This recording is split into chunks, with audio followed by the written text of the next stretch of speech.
अस्सलाम नाज़रीन, क्रिक लिंक्स के एक और वीडियो के साथ जैनुल आबिदीन आपकी खिदमत में हाजिर है। जनाब, दो अहम स्टोरीज आपके सामने पेश करने जा रहे हैं। सबसे पहले बात करेंगे हरभजन सिंह की, और हरभजन सिंह का सॉफ्टवेयर मुकम्मल तौर पर अपडेट हो चुका है। हरभजन सिंह जो मौका की रट लगाते थे, अब उन्होंने बाकायदा तौर पर कह दिया है कि अब वो दोबारा इस पर बात नहीं करेंगे। जबकि दूसरी जानिब एशियाई क्रिकेट काउंसिल ने बता दिया है कि कब बाबर आजम, विराट कोहली, रोहित शर्मा और जनाब मोहम्मद रिजवान एक ही ड्रेसिंग रूम में मिलेंगे। सारे स्केड्यूल की बात हुई है। एशियाई क्रिकेट काउंसिल ने तफसीलात बता दी हैं कि कब इंडिया और पाकिस्तान के प्लेयर्स एक ही टीम में आपको नजर आएंगे। जी हां, सबसे पहले हरभजन सिंह की बात करते हैं। और हरभजन सिंह ने जो 2021 T20 वर्ल्ड कप का मैच था पाकिस्तान और इंडिया का, जिसमें पाकिस्तान ने बुरी तरह से शिकस्त दी 10 विकेटों से इंडिया को, उससे पहले जो प्रेडिक्शंस करते थे जनाब, पर्टिकुलरली हरभजन सिंह, और जिस तरह से शुएब अख्तर को उन्होंने एक टीवी चैनल पर कहा था कि आप हमें वॉक ओवर दे दें और आपकी टीम जो है वो बहुत कमज़ोर है, हमारी टीम इस कदर स्ट्रांग है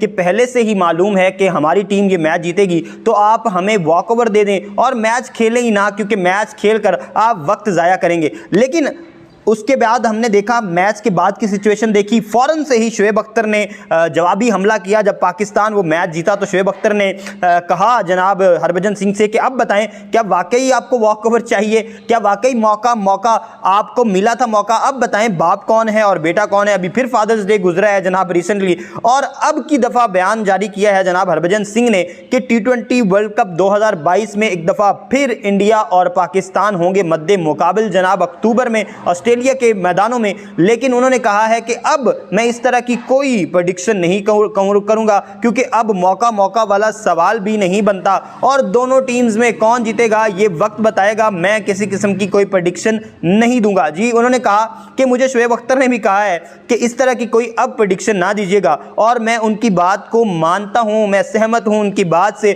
और मैं अब कोई इस तरह की प्रेडिक्शन नहीं करूंगा। और कैसे करेंगे प्रेडिक्शन जनाब हरभजन सिंह, क्योंकि बहुत बुरी ना सिर्फ प्रेडिक्शन साबित हुई उनकी, बल्कि उनकी अच्छी खासी बेइज्जती हुई जनाब। खास तौर पर शुएब अख्तर ने जिस कदर तंज का मुजाहरा किया, तंज तो बेसिकली हरभजन सिंह ने किया, जो जिस तरह से उन्होंने तकब्बुर का मुजाहरा किया और जिस तरह से तकब्बुर उनका खाक में मिला, जिस तरह से मोहम्मद रिजवान और बाबर आजम ने 10 विकेटों से वो मैच पाकिस्तान को जितवा कर बड़ी आसानी से वो सारी जो जीत का सेहरा है वो पाकिस्तान के सर रखा, तो उसके बाद जाहिर सी बात है जनाब कि सारा का सारा जो क्रेडिट है वो पाकिस्तानी टीम को जाता है। हरभजन सिंह को मुंह की खानी पड़ी, ये तो हमने सब ने देखा और सबके सामने हुआ। और हरभजन सिंह जो जिस कदर बेइज्जती पिछली दफ़ा करवा चुके हैं और जिस तरह से उनको जो है वो तजलील का सामना करना पड़ा, जिस तरह से शायकीन क्रिकेट ने उनकी जो है वो इंसल्ट की, और सोशल मीडिया पे जिस तरह से मोहम्मद आमर और शुएब अख्तर ने पर्टिकुलरली उनकी जो है वो क्लास ली, उस तरह से अब वो दोबारा तो नहीं क्लास लगवाना चाहते होंगे। और उनको पता है कि जिस तरह से प्रेडिक्शन उनकी कितनी बुरी तरह से गलत साबित हुई, और उसके बाद उन्होंने फिर सफाइयाँ भी देने की कोशिश की, और उन्होंने कहा कि अगर ईशान किशन को खिलाते और चक्रवर्ती को की बजाय ऐशमन होते और इस तरह से थोड़ी सी चीज़ें होती तो शायद बेहतर रिजल्ट होता। लेकिन जब वो कह रहे थे कि हमारी टीम स्ट्रांग ही इस कदर है कि वॉक ओवर मिलना चाहिए, और इस कदर स्ट्रांग है कि पाकिस्तान किसी तरह से कंपटीशन में मौजूद ही नहीं है, तो फिर इतनी बड़ी शिकस्त के 10 विकेटों से शिकस्त हो गई, कोई आउट ही नहीं कर सके उनके बॉलर, और रिजवान और बाबर आजम ने बेहतरीन परफॉर्मेंसेज दी। और दूसरी जानिब शाहीन शाह अफरीदी ने ना कोहली को खेलने दिया, ना रोहित शर्मा को खेलने दिया, ना उनके बड़े KL राहुल को खेलने दिया, और जनाब बाकी भी कोई प्लेयर बड़ा स्कोर नहीं कर पाया। तो इस सारी सिचुएशन में हरभजन सिंह जो हैं वो अब इस बयान को वापस तो लेंगे ही, और वो दोबारा इस बयान के काबिल तो अब नहीं रहे कि वो किसी किस्म की प्रेडिक्शन करें। और उनकी प्रेडिक्शन पे अब यकीन कौन करेगा, क्योंकि जिस तरह से बुरी तरह से उनकी प्रेडिक्शन गलत साबित हुई है, अब उनकी बातों को कोई सीरियस ले ही नहीं रहा। अब वो जिस तरह से भी बात करें, जिस तरह भी कवर करने की कोशिश करें, तो हम सब जानते हैं, क्रिकेट शायकीन सब जानते हैं कि ये कवर करने की कोशिश कर रहे हैं हरभजन सिंह किसी ना किसी तरह से,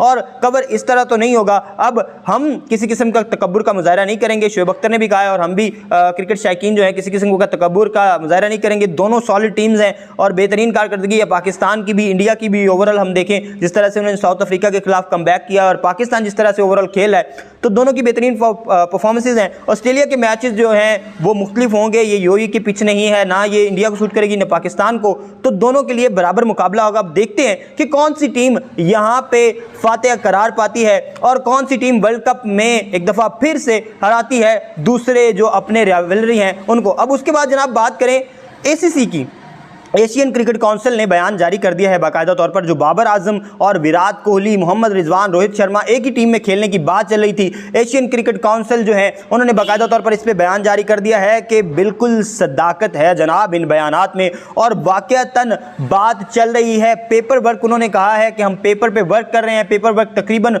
मुकम्मल हो चुका है, अब बोर्ड्स की सवाबदीद है। जी हाँ, वो अब बोर्ड्स को बाकायदा तौर पर जो है वो इन्विटेशन लेटर्स या इससे रेलेवेंट जो चीज़ें हैं वो बताएंगे, उनसे राय लेंगे और उनको कहेंगे, दावत देंगे कि अफ्रो एशियन कप में पाकिस्तान के बड़े प्लेयर्स को भेजा जाए और इंडिया के बड़े प्लेयर्स को भेजा जाए, ताकि ये मुकाबले जो हैं वो सनसनी से भरपूर हो सके। हमने देखा 2 दफ़ा हुआ, पहले अफ्रो एशियन कप 2005 में और 2007 में एक दफ़ा ओडीआईज हुए और दूसरी दफ़ा एक T20 भी इसमें इंक्लूड किया गया। और जो एशिया क्रिकेट जो टीम है उसने हमेशा से ही बड़ी अच्छी कारकर्दगी का मुजाहरा किया और तकरीबन सारे मैचेस इन्होंने जीते, एक ड्रॉ हुआ। लेकिन अब उनका कहना यह है, जो जनाब एशियन क्रिकेट काउंसिल है उनका कहना यह है कि हम चाहते हैं कि बाहमी मोहब्बत कायम हो पाकिस्तान और इंडिया के प्लेयर्स में, और जनाब विराट कोहली, बाबर आजम, रोहित शर्मा, शाहीन शाफरीदी, केएल राहुल, मोहम्मद रिजवान, जसप्रीत बुमराह, अश्विन और ये सारे बड़े बड़े क्रिकेटर्स जो हैं वो ड्रेसिंग रूम आपस में शेयर करें, ताकि शायकीन ना सिर्फ इंजॉय हुए बल्कि ये जो है इनके अंदर भी एक मोहब्बत की फ़िज़ा कायम हो। और बाहमी क्रिकेट जो 2012 के बाद हमें नहीं देखने को मिली, जिस तरह से हमने देखा कि बड़े मुकाबलों में, एशिया कप में, वर्ल्ड कप में, चैंपियंस ट्रॉफी में तो हम मद्दे मुकाबले आए, लेकिन 2012 की जो आखिरी ओडीआई और T20 सीरीज थी उसके बाद हम बाहमी सीरीज में मद्दे मुकाबले नहीं आ सके। लेकिन अब एक ऐसी खुशखबरी है क्रिकेट शायकीन के लिए, इंडिया के शायकीन के लिए, पाकिस्तान के शायकीन के लिए, कि दोनों टीम्स होंगी एक ही ड्रेसिंग रूम में और एक ही टीम की तरफ से खेलेंगे, और जनाब क्लैपिंग हो रही होगी पाकिस्तानी प्लेयर्स इंडिया के लिए और इंडियन प्लेयर्स पाकिस्तान के लिए, क्योंकि ये मामला आ गया है जनाब बड़े आजम की इज्जत का। इस चीज से बालातर हो गई है क्रिकेट के, पाकिस्तान या इंडिया की क्रिकेट हो रही है, बल्कि अफ्रीका और एशिया की क्रिकेट होगी। लेकिन ये कोई नफरत फैलाने का मौका नहीं होगा, ये मोहब्बत बांटने का मौका होगा, और बाहमी मोहब्बत जो है वो मुल्कों के दरमियान और बड़े आज़मों के दरमियान, और ख़ास तौर पर जो है जिस तरह से BCCI के जो ओहदेदार हैं जय शाह, उन्होंने भी कहा था कि हम चाहते हैं कि जो अफ्रीका है उसमें भी इसी तरह से प्रमोट हो क्रिकेट, जिस तरह से एशिया में है। जिस तरह से एशिया में बहुत ज़्यादा ममालिक क्रिकेट खेल रहे हैं, पाकिस्तान, बांग्लादेश, श्रीलंका, इंडिया, अफगानिस्तान और बहुत से ममालिक जो इसमें खेल रहे हैं। नेपाल की टीम भी बड़ी प्रोमिनेंट रही है, और उन्होंने कहा कि ये जो हम फ़िज़ा है ये वहाँ पर भी देखना चाहते हैं, और पूरी क्रिकेट जो है उसको फ़रोग देना चाहते हैं पूरी जनाब दुनिया में। इसके लिए ये होगा कि बाहमी क्रिकेट होगी। अब कब हो गया ये मैच? 2023 में अप्रॉक्सीमेटली होंगे, जून में होंगे अप्रॉक्सीमेटली 2023 के। कौन सा वेन्यू होता है, कितने मैचेस होते हैं, T20 होते हैं या ओडीआईज होते हैं, ये एशियाई क्रिकेट काउंसिल ने अभी नहीं बताया। इसके लिए अभी मजीद वक्त दरकार है, लेकिन ये है कि उन्होंने कंफर्मेशन दे दी है कि बोर्ड अगर यस करेंगे तो ये टूर्नामेंट होगा और आपको और हमें बेहतरीन किस्म की क्रिकेट देखने को मिलेगी। इसी के साथ दीजिए इजाज़त। अल्लाह आमीन। नासिर।